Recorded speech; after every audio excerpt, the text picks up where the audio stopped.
செவ்வாய் தோஷம் நீங்க முதல் பதிகம். அனைத்து உயிர்களையும் இயக்குபவர் சிவன். அவனின்றி ஒரு அணுவும் அசையாது. செவ்வாய் கிரகம் சிவனை வழிபட்டு நன்மை அடைந்த கடம்பூர் கோயில் பதிகம். செவ்வாய் தோஷம் உள்ளவர்கள் கண்டிப்பாக இதை படித்தா நல்ல பலன்கள் கிடைக்கும். திருச்சிற்றம்பலம்.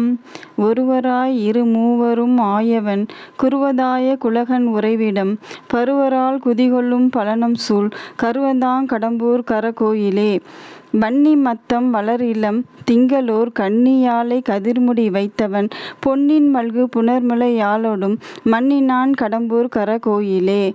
இல்ல கோலமும் இந்த இளமையும் அல்லற் கோலம் அறுத்துய வல்லீரே ஒல்லை சென்றடையும் கடம்பூர் நகர் செல்வ கோயில் திருக்கர கோயிலே.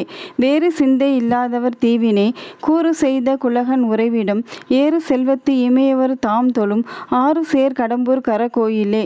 திங்கள் தங்கிய செஞ்சடை மேலுமோர் மங்கை தங்கும் மணாளன் இருப்பிடம் பொங்கு சேர் மணர் புன்னையும் ஞாழலும் தெங்கு சேர் கடம்பூர் கரகோயிலே.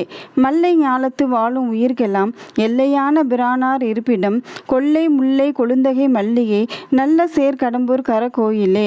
தளரும் வாளரவத்தோடு தன்மதி வளரும் பொற்சடையார்க்கு இடமாவது கிளரும் பேரொளி கிண்ணறம் பாட்டரா களரியார் கடம்பூர் கரகோயிலே. உற்றாராய் உறவாகி உயிர்க்கெல்லாம் பெற்றாராய பிரானார் உறைவிடம் முற்றார் மும்மதில் எய்த முதல்வனார் கற்றார் சேர் கடம்பூர் கரகோயிலே. வெள்ளை நீரணி மேனியவர்க்கெல்லாம் உள்ளமாய பிரானார் உறைவிடம் பிள்ளை வெண்பிறை சூடிய சென்னியான் கல்வன் சேர் கடம்பூர் கரகோயிலே. பரப்பு நீர் இலங்கைக்கு இறைவன் அவன் உரத்தினால் அடுக்கல் எடுக்கலுற இரக்கம் இன்றி இறைவிரரால் தலை அரக்கினான் கடம்பூர் கரகோயிலே. திருச்சிற்றம்பலம்.